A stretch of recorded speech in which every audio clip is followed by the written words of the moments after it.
It's the 28th, the last day of February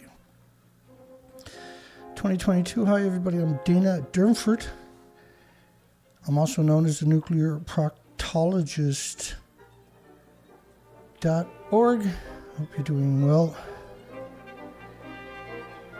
You can call in 709-589-4406. 709-589-4406. Yeah, lots to cover. Lots and lots and lots of news to cover. We got a poll tonight. We don't know. I don't know the answer to the riddle. Now, all United Nations and NATO countries have banned Russia flights over the country. They banned the ruble and business with the banks of Russia. And nobody's sided with Russia. Well, Belarus kind of, I guess, did, but does Belarus really count? Will nukes get used? And a lot of people are thinking the nuclears will probably get used, and quite a few are not. I don't know the answer to the riddle. I don't think anybody does. The International Atomic Energy Agency is probably hoping it will.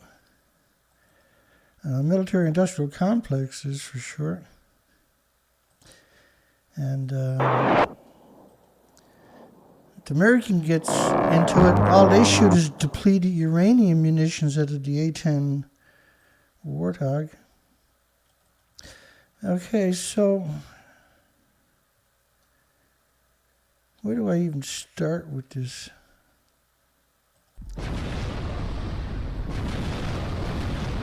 I guess we start where everybody else starts. War. Russia has invaded Ukraine, if you're not familiar. It's dominated the entire news cycle for 5 days, 6 days. Can't find anything else on the Ukraine, Russia, so congratulations. We'll pick on you, I guess. We got some videos, United Nations coming up in a few, less than a minute. You got Kashmir and Pakistan and India talking about a nuclear war. Israel is always talking about using nukes. And Putin, who doesn't cry wolf, is the interesting. Now, when was the last time we heard Putin says he was going to use a nuclear weapon? And when you're invading a country and you say it, anybody gets in the way, you'll be forced to nuke them. That should get a few people's attention. And so the Ukraine representative at scumbag United Nations, let's play what he had to say yesterday. It is extremely alarming that the Russian president has resorted today to open nuclear blackmail. The world must take this threat very seriously.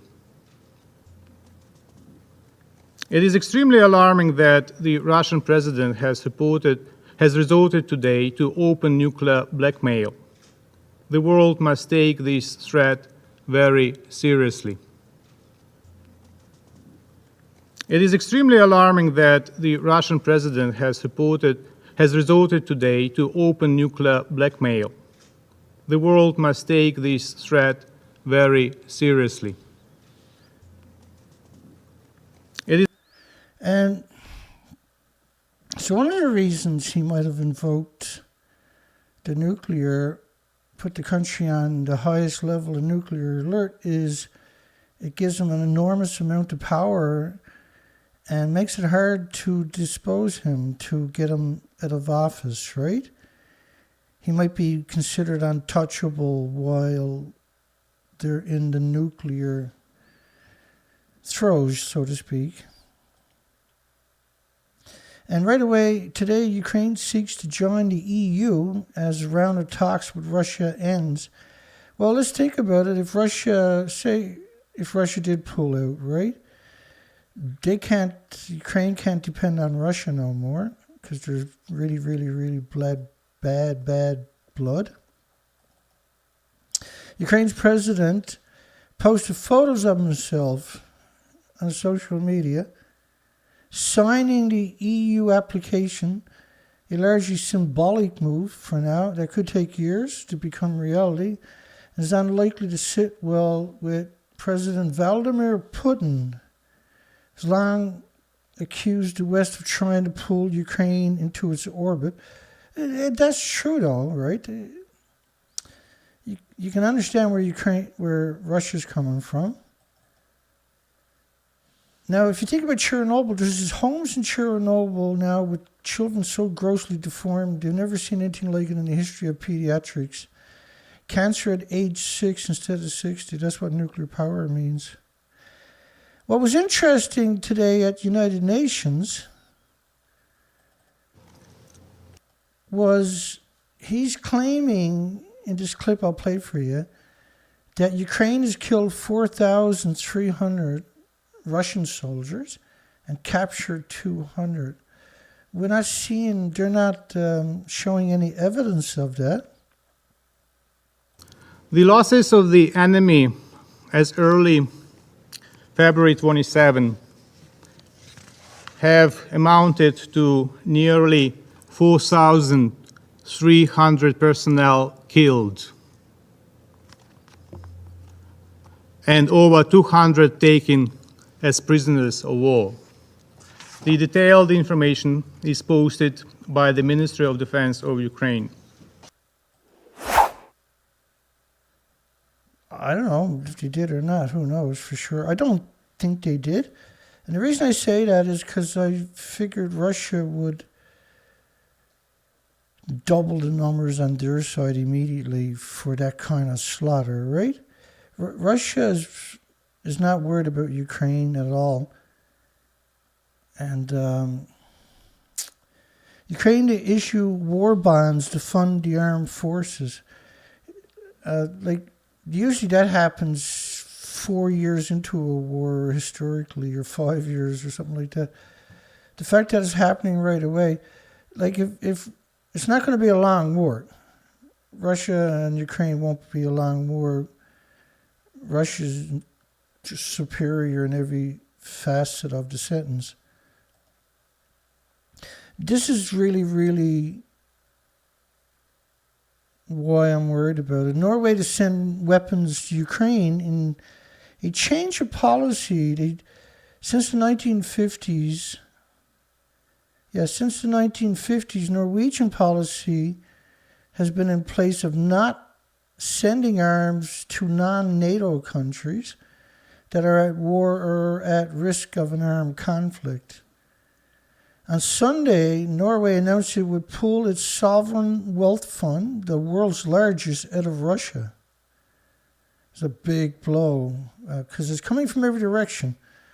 Norway will donate up to 2,000 M72 anti-tank weapons. I'm assuming these are shoulder-launched anti-tank weapons. And because we see the civilians in Ukraine is now on the front lines with no training, they're going to be given these weapons too. But it doesn't stop there. Finland is sending arms to Ukraine. And guess what they're sending? Around 1,500 single-use anti-tank.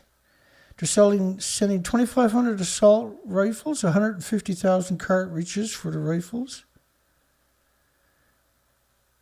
This is historical. And 1,500 single-shot anti-tank weapons. So all of a sudden, that's a lot of anti-tank weapons that's going to be in Ukraine. Without Finland or Norway physically joining the war. So these are these can be used on helicopters, on troops and everything else, right? They're very powerful weapons. Okay, and so Canada's Justin Trudeau says that he's going to ship lethal weapons. We're assuming these are the same things. Okay, I got two clips here.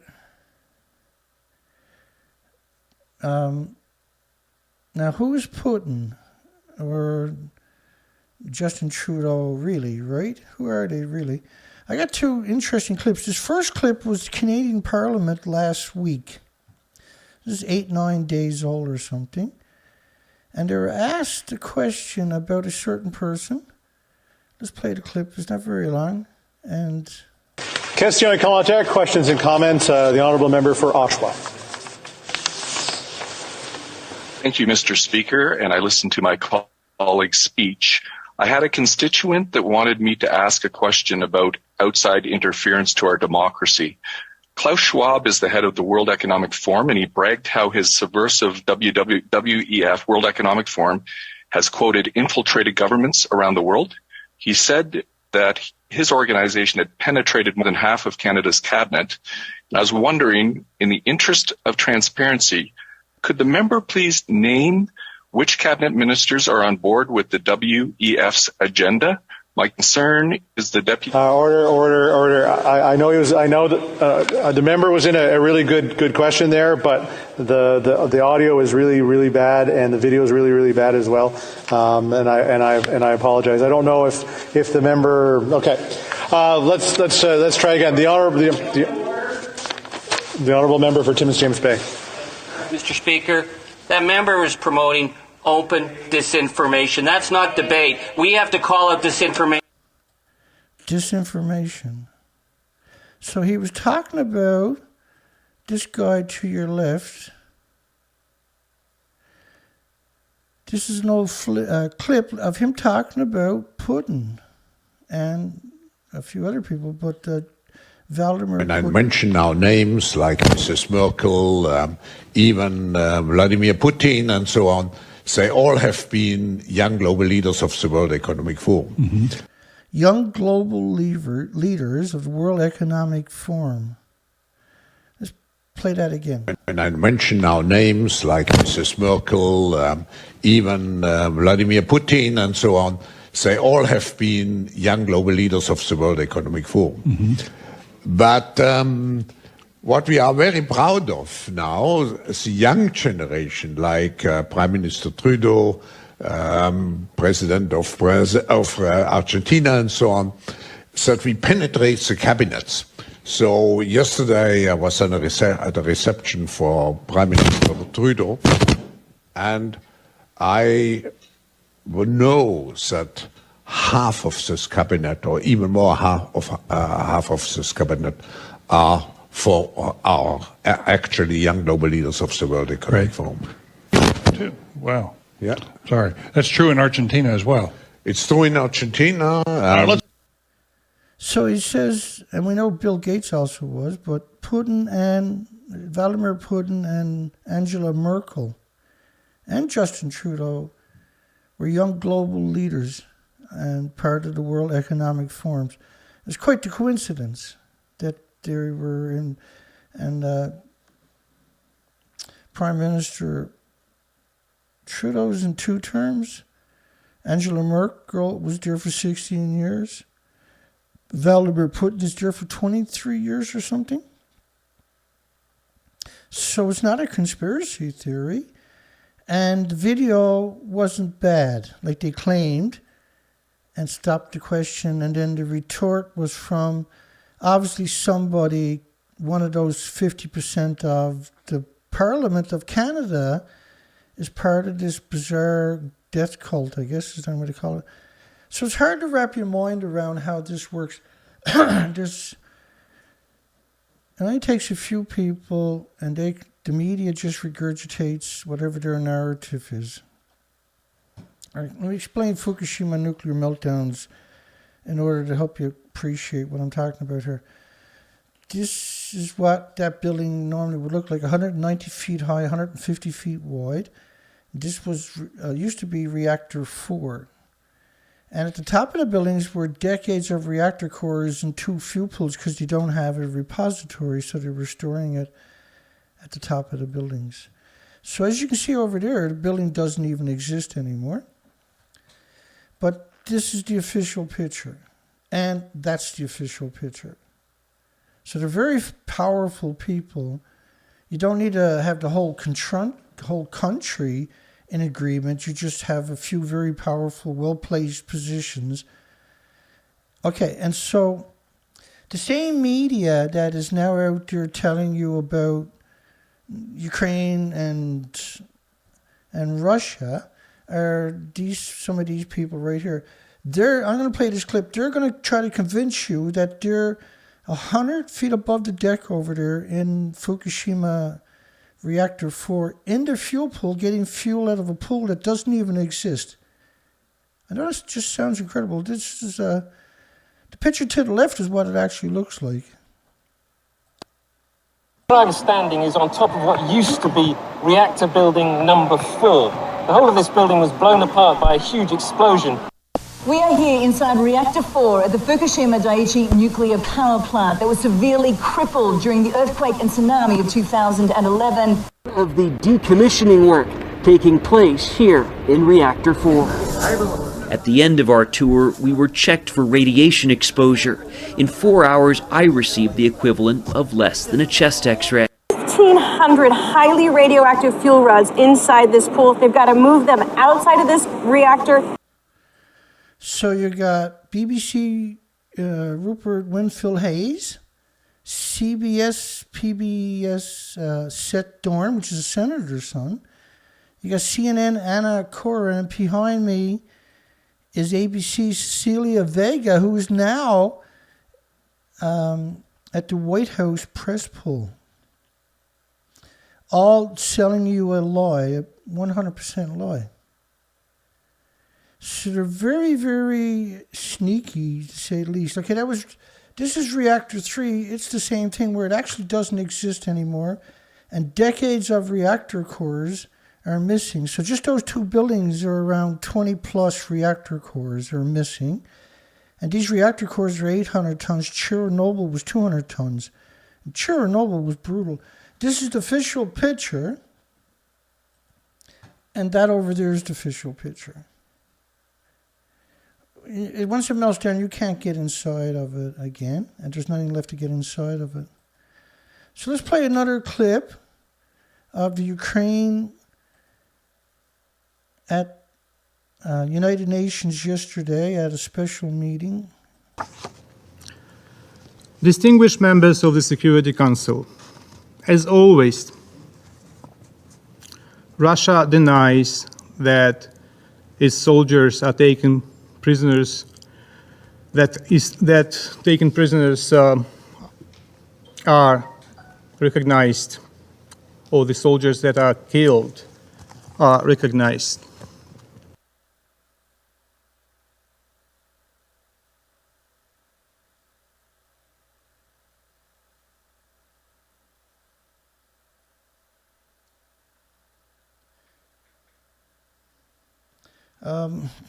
Okay.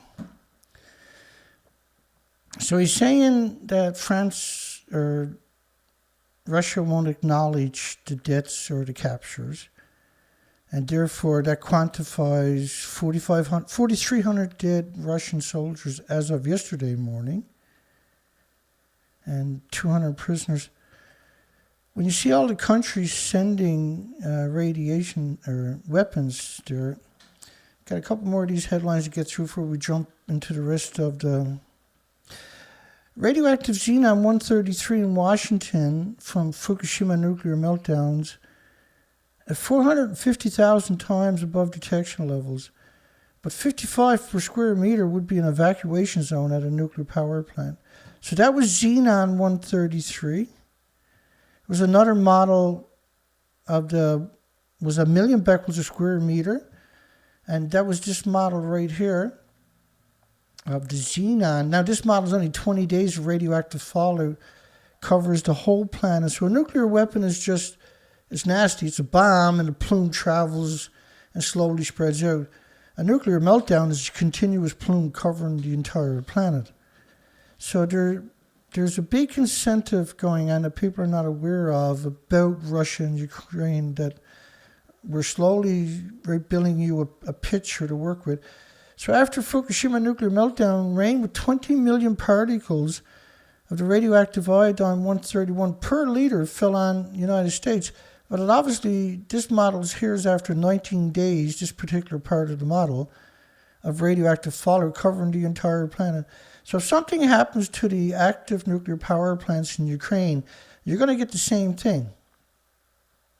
I've been out Saturday, Sunday, and today on research expeditions looking for animals and birds and tracks in the fresh snow. And I'm actually going to do a show tomorrow where or post a video tomorrow of that expedition, those 3 days of expeditions. And it's hard to appreciate what's going on, but this is basically an extinction event. West Coast hit with 220 million atoms per liter. And so when you see iodines, for instance, the insects and animals and mammals and birds and humans, that iodine, a lot of it aggregates in the thyroid. The thyroid turns it into radioactive hormones and distributes it throughout the bodies of all the species. This was Noah's model based on 40 days. I'm going to speed it up. Based on 40 days of radioactive fallout of cesium covering the entire northern hemisphere. But the model, if you let it keep running, it covers the whole planet. These models were limited to how many weeks, right? Here's another study showing 1,500 atoms of radioactive sulfur, peroxide, hydrogen, buckyballs from Fukushima multiple nuclear meltdowns in the California air. That would have been symmetrical for the rest of the continent, not just California, as I showed you. That's how that works, right? West Coast covered in Fukushima followed a week after 3/11. And there's about 1,000 types of isotopes that you got to worry about. It's not just cesium or iodine or the sulfur, peroxide, hydrogen, buckyballs, or the xenon. There's all kinds of alpha, beta, neutrons, gamma. There's americium, neptunium, strontium. The list keeps going on. The reactors run on plutonium and uranium. These are fission products. And helium, just one hot particle, and everything from nuclear meltdown is a hot particle and causes cancer. But say if Ukraine has nuclear event there, it's not just cancer. There's 1,800 illnesses and diseases and autoimmune deficiencies and injuries will manifest long before cancer is diagnosed. Cancer is usually latent. Not always, but usually latent. And when you think about the Pacific Ocean, immediately in 2012, cesium remained dispersed throughout the water column from the surface to the ocean floor. That's forever now because it didn't stop coming out of there, and it won't for 1,000 years. We may not be able to live in Japan someday. Now, so if Russia has a nuclear strike on one of the power plant sections, you won't be able to live there someday either. And in fact, in 2012 in Japan, there was 865,000 excess cancers. But United Nations said there's no adverse health effects. 6 in 10 Fukushima children had diabetes. United Nations says the radiation from Fukushima will have no negative health effects last year.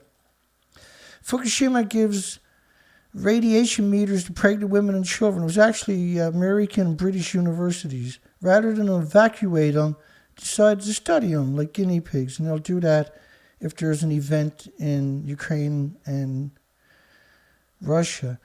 So pre-Fukushima nuclear meltdown was 1 to 2 per million children would have thyroid tumors. And a study was 13,646 out of 40,000.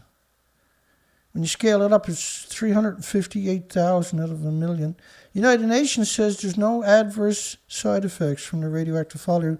In 2019, the congenital heart disease operations rose 14% per 100,000 live births.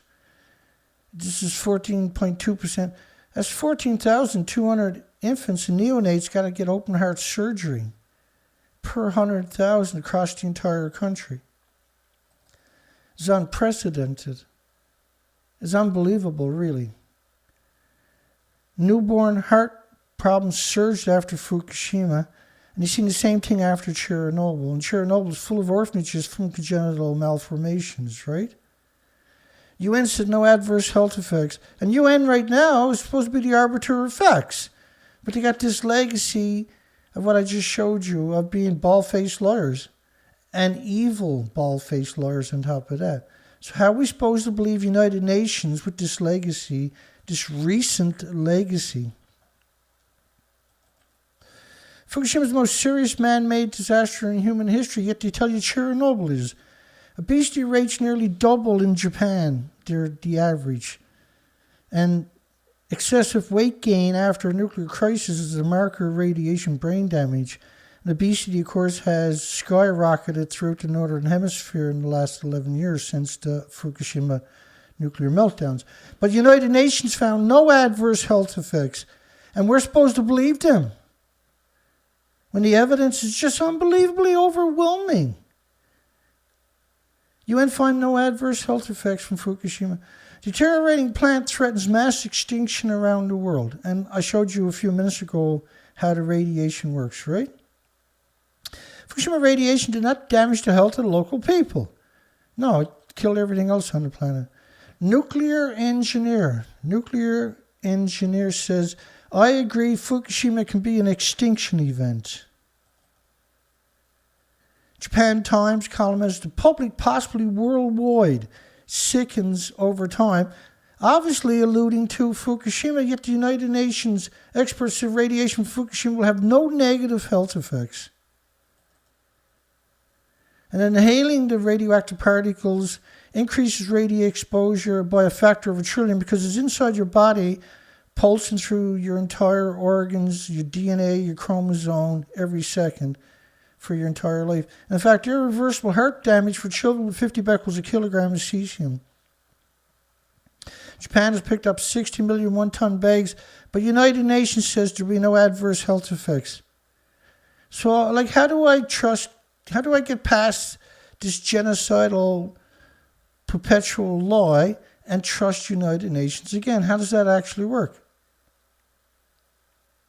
You'd have to be insane to trust him again. Tends to concentrate in the testicles. 360 atoms of radioactive sulfur peroxide, hydrogen buckyballs per day were inhaled by Californians. Well, if that's true, then the insects and the animals and the mammals and the birds and everything else also were incredibly brutalized. Yes? One more. Australia warns that traveling to fight in Ukraine could reduce them to cannon fodder. And that's the last one of this series. Experts agree many species of wildlife and fisheries endangered globally due to the large release of radioactivity from Fukushima. Australia warns the travelers to fight in Ukraine could reduce them to being frontline target practice. Volunteering without prior military training would be a suicide mission. And Australia law makes it an offense to become a foreign fighter without being a member of a foreign country's armed forces. The Ukraine Council of Australia would better support the war-torn nations by increasing humanitarian aid, increasing sanctions against Moscow, and stepping up diplomatic isolations of the Kremlin and slapping trade embargoes on Russia. But this is something we've seen anyway in the last couple of 48 hours. Right around the entire planet, all NATO and United Nations countries have done exactly that.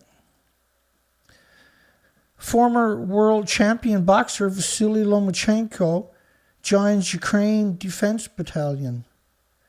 And Lomachenko is he's the matrix when it comes to boxing, right? He's an incredible, unbelievable athlete. He's now gone to Russia or the Ukraine to fight the Ruskies. The dancer, Maksim, is trying to flee Ukraine. He said, I'm just a little bit nervous. Fleet-footed like that, you think he'd stay and fight for the motherland? From Dancing with Stars. No, he's not going to fight. So let me explain to you in a 1-minute clip by, I can't remember his name now, off the top of my head. Clausen, we'll get it. He's going to explain to you all recent wars in history and how we got to war. But he's going to start off by talking about how do we get to war with Iran. It's very difficult to see how this president is going to get us to war with Iran. It's a very bizarre statement if you're not familiar with how the world really works. Let me play it for you. I frankly think that crisis initiation is really tough. And it's very hard for me to see how the United States president can get us to war with Iran. Some people might think Mr. Wilson wanted to get us into World War I. You may recall he had to wait for the Lusitania episode. Some people might think that Mr. Johnson wanted to send troops to Vietnam. You may recall he had to wait for the Gulf of Tonkin episode. We didn't go to war with Spain until the until the Maine exploded. And may I point out that Mr. Lincoln did not feel he could call out the Federal Army until Fort Sumter was attacked, which is why he ordered the commander at Fort Sumter to do exactly that thing which the South Carolinians had said would cause an attack. Some people might think that Mr. Roosevelt wanted to get us into World War II, as David mentioned. You may recall we had to wait for Pearl Harbor. So if, in fact, the Iranians aren't going to compromise, it would be best if somebody else started the war. It would be best if somebody else started the war. So he's calling for a false flag event, like he claimed all the recent wars were false flag events started by the country, attacked themselves, and then blamed it on the country they wanted to go to war with. Oh, hang on. I can do that better, maybe.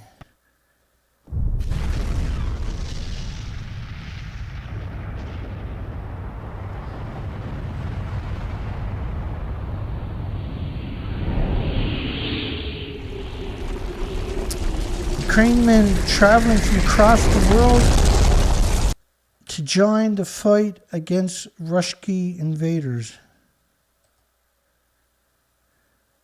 How bizarre is that?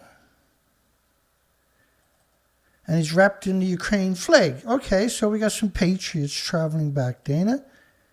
Well, read the rest of the story. Walking through the Doha airport, early hours of the morning, wrapped in the Ukrainian flag and desperate to get home. He works for United Nations. See how propaganda works? Or Patrick Clausen really showed it, but you can see it in how United Nations now became just a Ukrainian man traveling across the world to join the fight against the Russian invaders. But he's not Vasiliy Lomachenko, is he? He's just the pawn that I was showing you earlier. Top NASA official says the space station partnership with Russia is still working, despite because if not, then it all falls to pieces without Russia. Currently, there are 7 people on board. ISIS, 5 astronauts, 4 Americans, 1 German, 2 Russian cosmonauts. Did you ever hear a joke about 5 astronauts? Oh, never mind. No, Steven Seagal is not fighting the Ruskies. He's not fighting the Ruskies. So that was interesting because a lot of people were suggesting that Steven Seagal was fighting the Ruskies. That's a ludicrous statement, by the way. On Monday, an image of the 69-year-old 7th-degree black belt in Aikido, an actor fighting alongside a Russian troop, surfaced as part of an alleged CNN tweet, that's the propaganda machine in overdrive, see?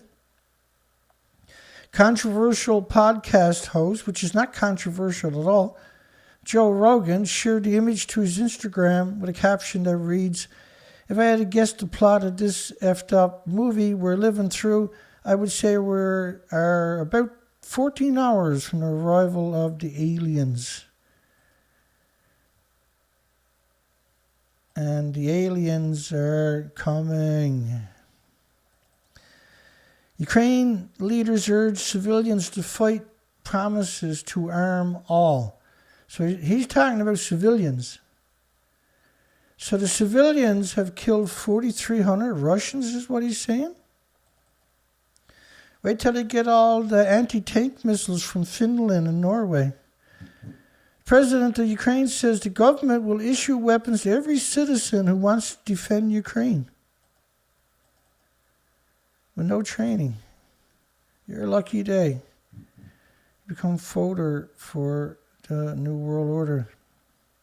It's called on all citizens who are ready to defend the country from Russian forces to come forward, saying that Kiev will issue weapons to everyone who wants them. And Russia launched an all-out invasion of Ukraine by land, air, and sea on Thursday, the biggest attack by one state against another in Europe since World War II. And there's a lot of evidence to suggest this is just part of the big picture. He also urged global leaders to provide defense assistance to Ukraine and help protect its airspace from Russia aggression. So now he's calling on global leaders to go to war against Russia.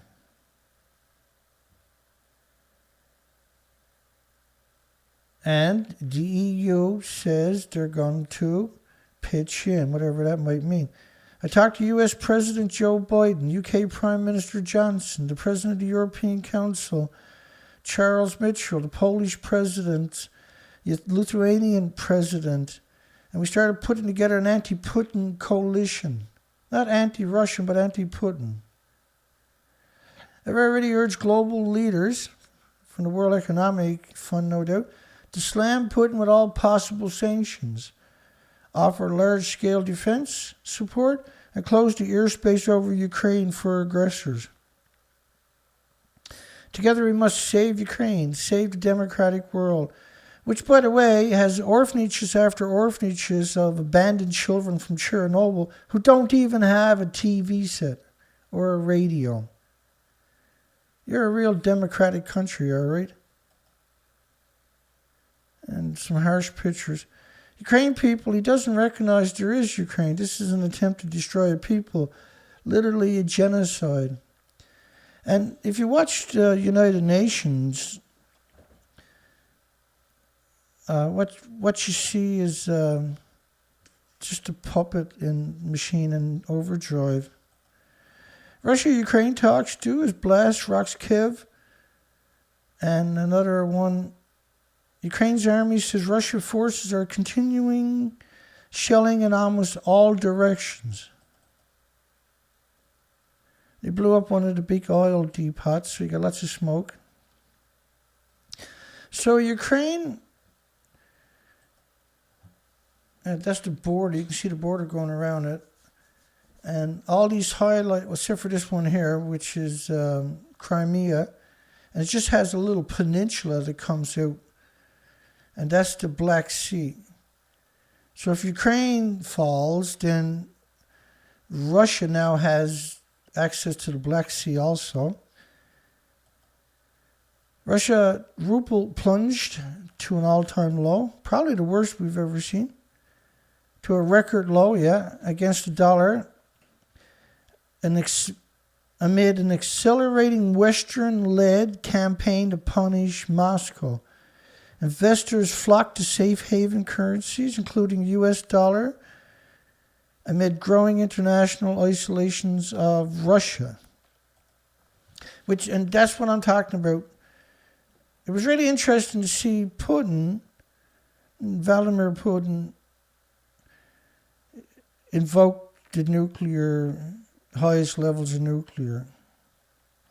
Because what we watched in the last 24 hours or so was every country on the planet shut off banking accesses for all Russia, which is going to affect people all over the world, of course, and stopped Russian airplanes from flying through their airspace to passenger jets. I mean, this is madness. That's actually madness to do something like that. And then to ship all kinds of weapons to Ukraine that is not capable of fighting off Russia. Let's face it. Russia will just brush them off if they really want to do it. And so now that the Security Council had an emergency meeting today, that all countries have turned on Russia except for Belarus, which doesn't really matter, except they're on the border right with Ukraine, but they're not really a military. And then why not try to de-escalate it? Why do something like that? They didn't do it when Russia went down there after the Mujahideen for 10 years in Afghanistan and flattened everything. Canada closes airspace to Russian aircraft. We'll send $25 million in non-lethal aid. But now today they're claiming they're going to send lethal aid. And they lent them $650 million too. These are forgivable loans, by the way. We will hold Russia accountable for its unprovoked attack against Ukraine. But in one sense, you can understand where Russia's coming from, is that NATO and the United Nations have infiltrated Ukraine. And they are on the border with Russia. So Russia feels threatened. And this boogeyman relationship has been going on for who knows how long, 100 years or more. But at least 70 years hardcore since Hiroshima and Nagasaki, 76 years. And to me, it doesn't smell right. To me, it seems like a stage. And so I don't think Vladimir Putin, the president of Russia, is crying wolf when he invokes the nuclear, because he never cried wolf before. He's usually very stoic, right? Or at least he's portrayed by the mass propaganda machine, public relation firm. We will hold Russia accountable for unprovoked attacks. So Canada's move comes as other European nations ban Russia. So like many countries came out before Canada opened its pie hole.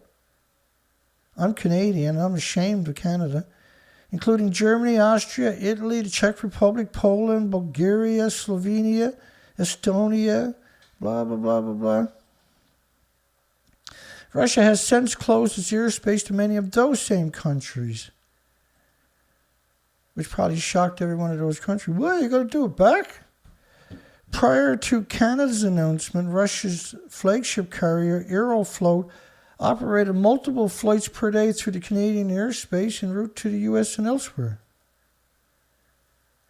Foreign Affairs Minister Melanie Joly says Canada is working with Poland to ensure the equipment is transported to Ukraine. She added, let me be clear, we will send more. These are chicken eggs. These people have never set foot in a war theater before.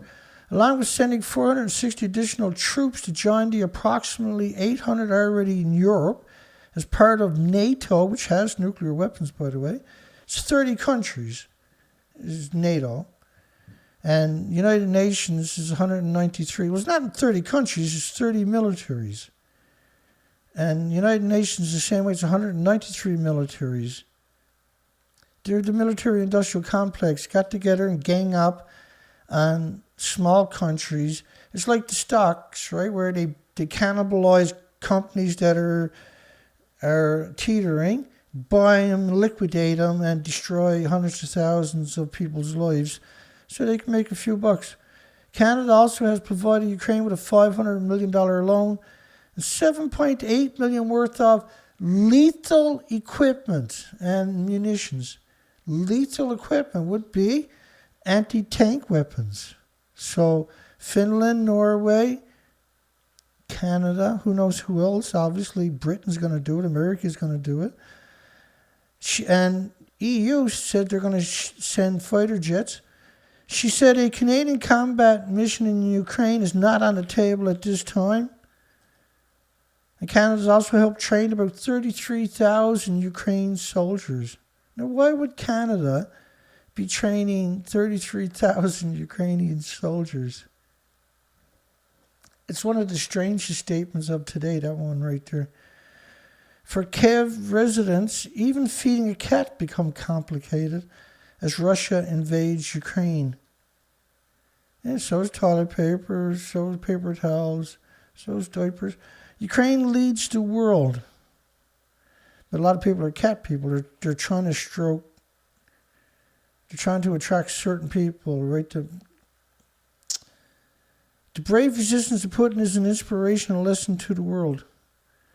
Ukraine leads the world. The brave resistance. Well, we don't know because the media's... the world has now attacked Russia economically with land, sea, and air embargoes and financial devastation to the ruble. Vladimir Putin's Ukraine invasion isn't going according to the script. I'm pretty sure it's going to the script. First, we go and take a nuclear wasteland, and they can't attack us because we're in a nuclear wasteland. And then we grab the airports, and we bring in equipment, and we expand it from there. It's like, that's truly one of the strangest things imaginable, is where they went in and took Chernobyl. Ukraine has 15 nuclear power plants. This is bad news because Ukraine is like a third world country. Demonstrations in solidarity with Ukraine held across Canada on Sunday. Last week they were beating protesters up and jailing them for protesting the Prime Minister. But if you're with the Prime Minister, demonstrations in solidarity with Ukraine held across the country. You anti-coronavirus? No? Oh, okay, have a nice day. We'll bring you by some donuts if we don't eat them all. Then the Never Again Is Now, which is a Jewish. Hundreds of people at a rally in support of Ukraine in Toronto. And Toronto's got several million people, so having hundreds there is not really a big deal. They have a big population of people from Ukraine. You figured they would have at least thousands. That's okay. But don't go there and stand with a sign saying, "Stop destroying our country," Canada. Russia faces sporting fallout over invasion of Ukraine. That's just a low blow. The people in the sports are rarely political. They know that. They know they're not supposed to be on top of that, right? But not to play sports with them, that's disgusting. That really is disgusting. On Saturday, Poland and Sweden announced their refusal to play Russia. Poland and Sweden. And the final playoff qualifiers for the 2022 Qatar World Cup. The players didn't go down there and bomb Ukraine. They're sports players just like the other sports players. That's actually the stupidest thing imaginable. And it's despicable, and it's a coward thing to do. Writing on social media, you don't play with bandits. Writing on social media, and the media's all over it, scumbags. This is now growing pressure on the world's football governing body, FIFA, and the European regulators to ban Russia and its clubs from international competitions. So they're hitting Russia from every direction, except for the space one, of course. Because without Russia, they ain't bringing shit to space. Putin took power in 1999. It's 23 years ago. Time to take a break there, Putin.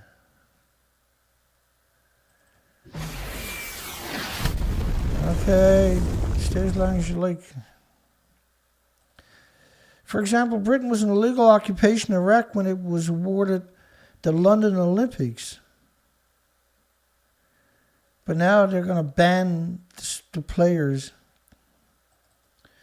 And, hey, you know, illegal occupation of Iraq. Millions dead, millions missing, millions in refugee camps, millions unaccounted for, millions of orphans.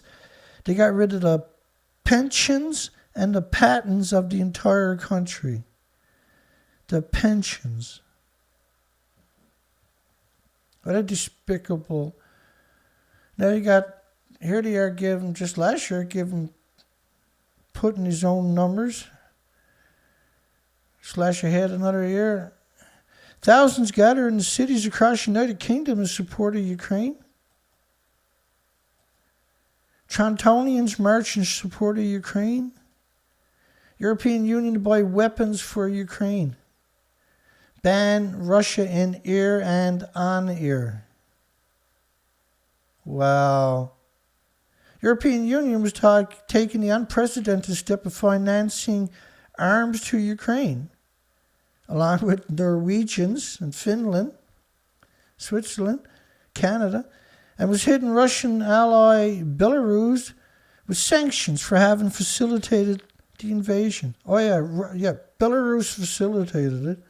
No, they said, Russia said, we'll stomp your guts out. They said, no need, man, just do whatever you want. We can't stop you. Rally for Ukraine draws large crowds of BC legislators at the legislature, who Prime Minister Trudeau 2 weeks ago invoked martial law because of protesters at the legislature. But if you're protesting Russia, now it's okay. Welcome to the sick and twisted world of scumbags. UN Security Council calls Rear General Assembly on Ukraine, which was today. I watched that. It's a little over 3 hours. Ukraine war sanctions hit Russia. Ruble crashes, the lowest in history. And the president of Russia lays out terms as Russian shells Ukraine city. That's Ukraine troops. But when you read the story, the president of Russia told his French counterpart that the demilitarization of Ukraine and Western recognition of Russian sovereignty over the Crimea peninsulas were prerequisites to ending fighting in Ukraine. That was just one of the many, I'm sure. We predict common positions can be found. Russia state-owned news agency Sputnik, scumbag Sputnik. The UN says 102 civilians, including 7 children, have been killed in Ukraine. And the UN Refugee Agency has said tens of thousands are fleeing the fighting, most crossing into Poland, and total count reached 400,000. Others are seeking shelter in Hungary, Romania, Moldova, and Slovakia. Pope Francis has called for corridors for civilians to escape the fighting. And the United Nations Security Council holds a rare emergency special session of the General Assembly today. I watched that earlier today. It's up on YouTube. However, Russia military has claimed air superiority in Ukraine, alleged Ukraine is using civilians as human shields. Within Russia, over 5,000 people have been arrested for demonstrating against the attack. And the European Union members have announced new sanctions and assured Ukraine of more military support in the coming days. The country will even send fighter jets to help Ukraine counter the Russian assault. So they're going to send in fighter jets from the EU, who Ukraine just applied to become a member of. Today, Macron gets French election poll boost, his highest number in France, because he's attacking Russia too. The cowardly way, of course. Government cocks, Utah stands with Ukraine. Stunning Ukraine flag street art in United Kingdom, which, whatever. Colorado legislators support Ukraine, condemns Russia. Ukraine can do no harm from here on out, buddy. How New York City's Little Ukraine is showing support for Ukraine. They got 150,000 people from Ukraine in New York, but only a couple of restaurants are participating. It seems like a lot of this is just drummed up by the government, and the media jumps up on it, makes a big farce out of it. In fact, the media is like calling these people darling because they're protesting.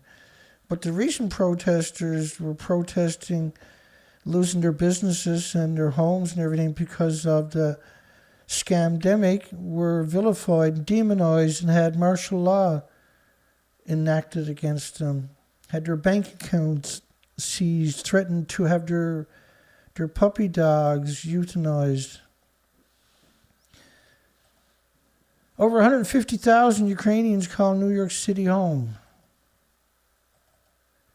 Ukraine war will be painful for the EU food and farming, and the EU is dependent upon the gas. They're addicted to the gas from Russia, by the way. And Ukraine to issue war bonds to fund the arms. New wind and sun. Let me tell you about energy for a second.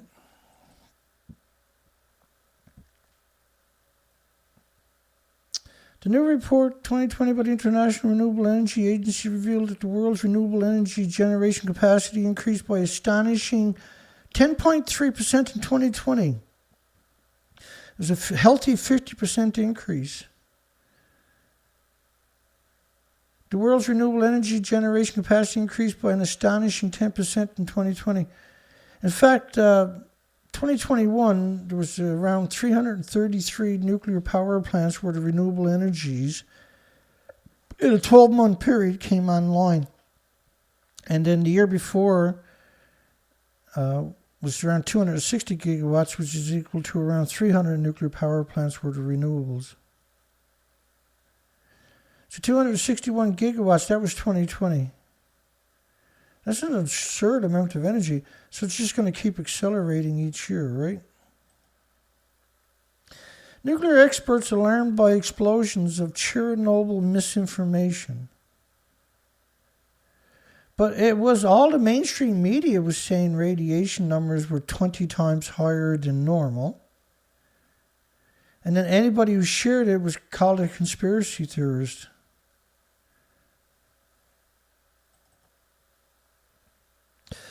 This one from Taiwan today. Chernobyl radiation not reaching Taiwan. So people only repeating what the media tells them anyway. So demonizing and vilifying people for regurgitating the media's narrative is pathetic.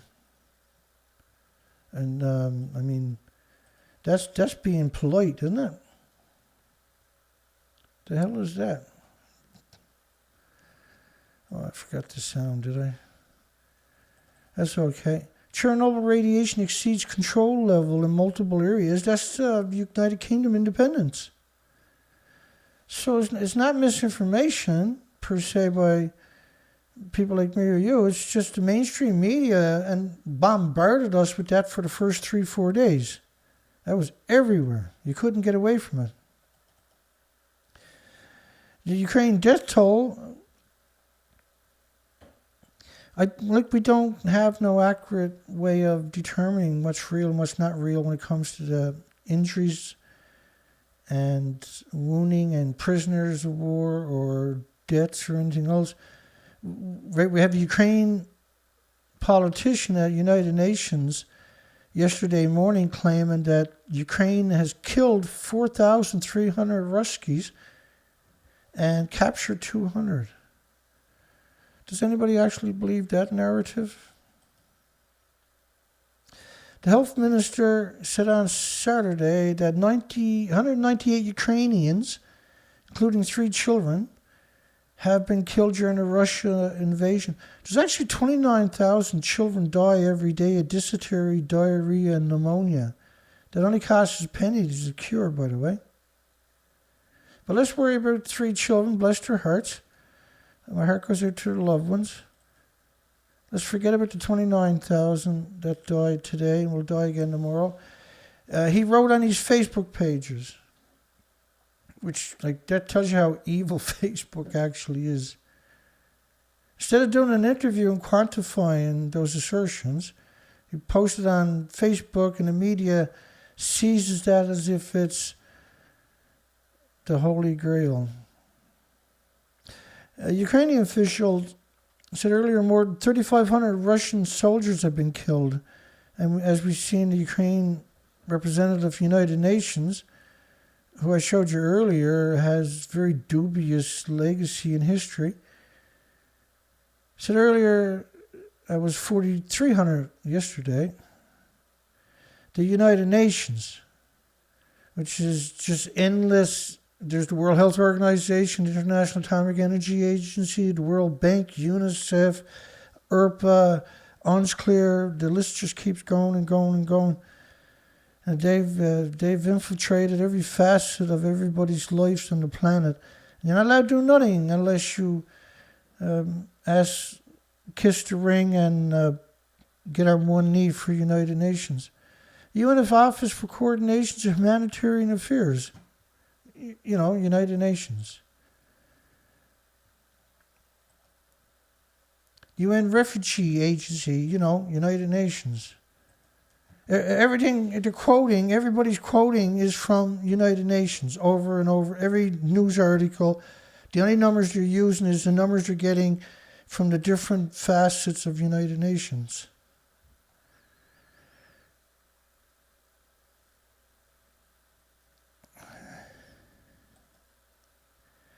Atomic Energy Agency, Energy Council, yesterday said radiation levels across the country remain normal in Taiwan from Ukraine. International Atomic Energy Agency is United Nations. So all we're seeing is all the numbers, all the quotes, all the documentation is coming from United Nations. Nobody else is allowed to have an input, only United Nations. And that includes me, right? If you look at how many thumbs up I got, how many people on my show, that I've been doing for over a decade, by the way, and that I provide the documentation for my assertions. I don't even have an opinion anymore. I just bring you the documentation only so you can be educated properly. I'm a bad, bad man. Mama, he's a bad man. He's not United Nations. Experts fear Russian seizure of Chernobyl caused radioactive dust to spread. Yeah, if you have a fire or any kind of event there, within 3,500 square miles of which is like, Kiev is going to be incredibly polluted from Chernobyl. Chernobyl is still emitting radiation. Hey, if United Nations says it's not, unless United Nations says something, then it's not true, right? Only United Nations is capable, or the International Atomic Energy Agency, actual demon. These are actual demons that we've been covering for a very long time. Don't get your numbers from United Nations and claim they're true, because we know they're not, right? Their legacy is just terrible legacy. Who knows for sure?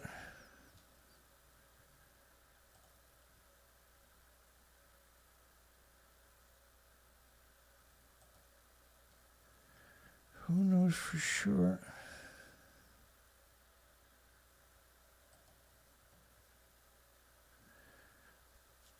Oh my God, I don't even know what I've done with...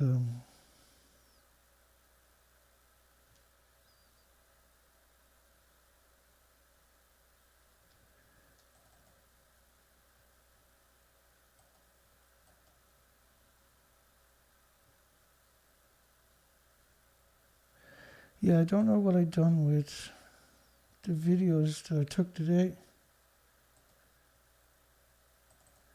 Let's ask them there. It's the 25th. It's the 25th. And so we got a whole socket set with the 1/2 inch up to 30 millimeters. And a bunch of odds and ends too.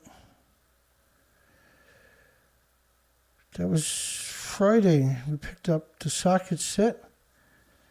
The other tools was $540, so we end up saving $300. And we got to have them because we got these research expeditions. Now, tomorrow I'm going to do a live show rather than render. And once I render these videos, they're a very long time to post. So it's better if I just do all the editing, do a stream, and just show the last 3 days of expeditions.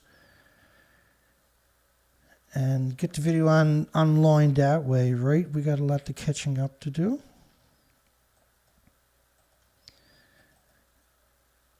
And we never sold any stuff from the merchandise shop the last 2 weeks. Links are below to that. Links are below to donate. I'd like to raise at least a couple of $100 to try to recover from spending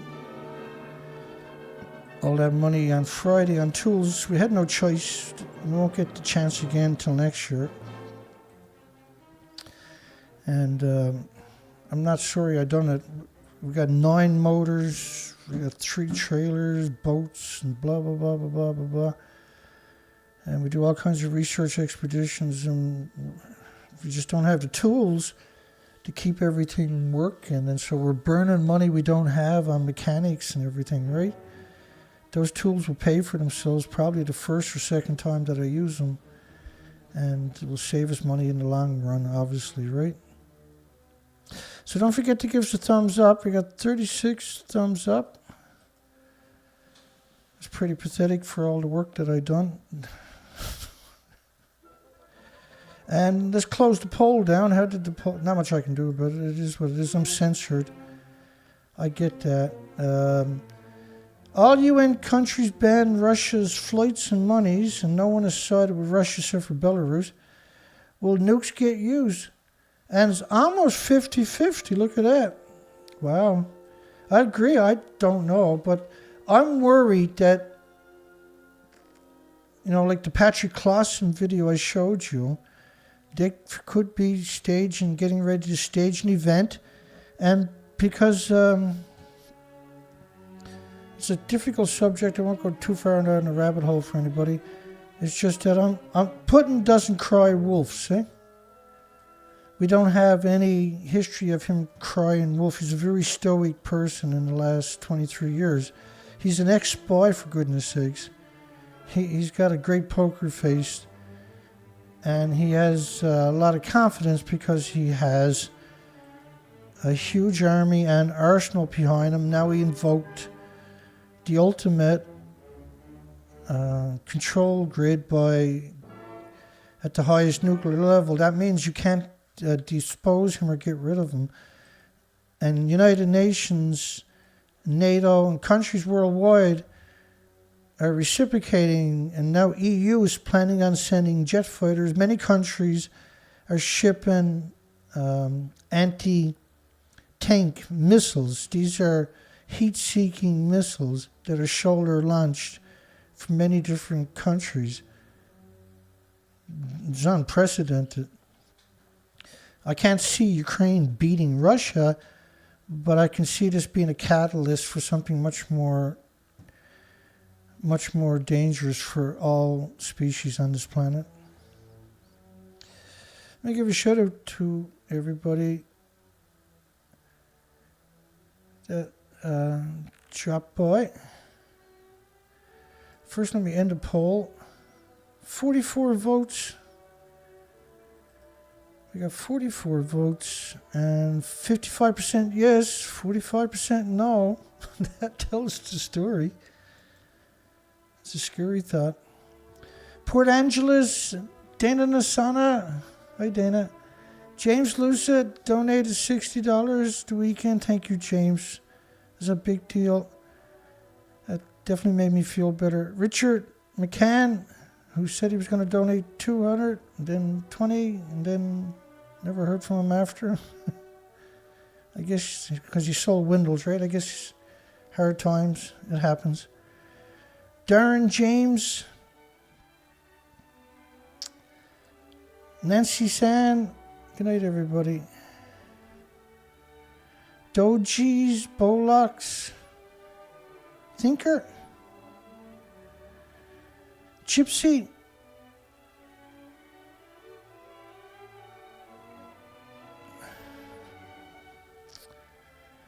yeah, it's a lot of work to do these shows. John 2H, but this is the story that's dominating the nuclear cycle.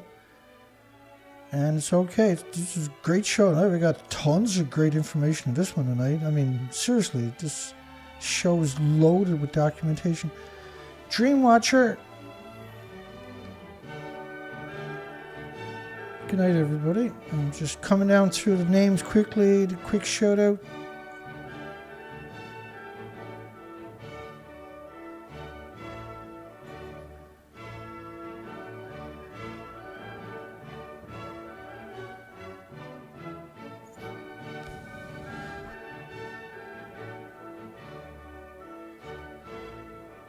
Ella,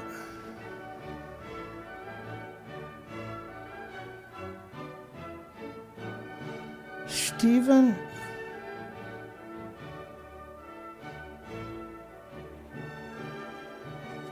I only serve one king. Hi, Lori.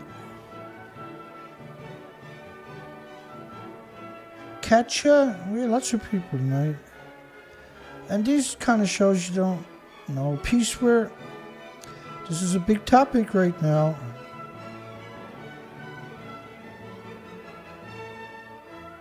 The Invisible Rabbit.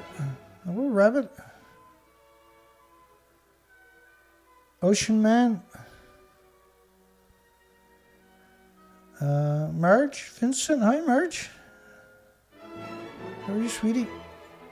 John Carpenter.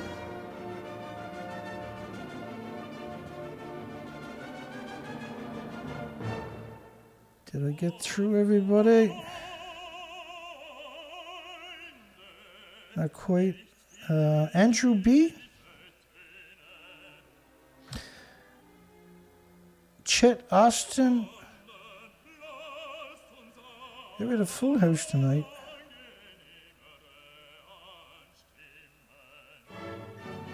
I'm just coming down through the comments. We're almost down. I learned not to scroll as fast as I like to because I miss people and I don't like doing that when I read the comments after. Patrick,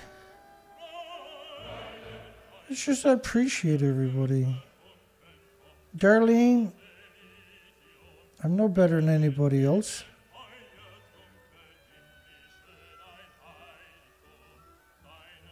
James Spencer. There you go, we made it.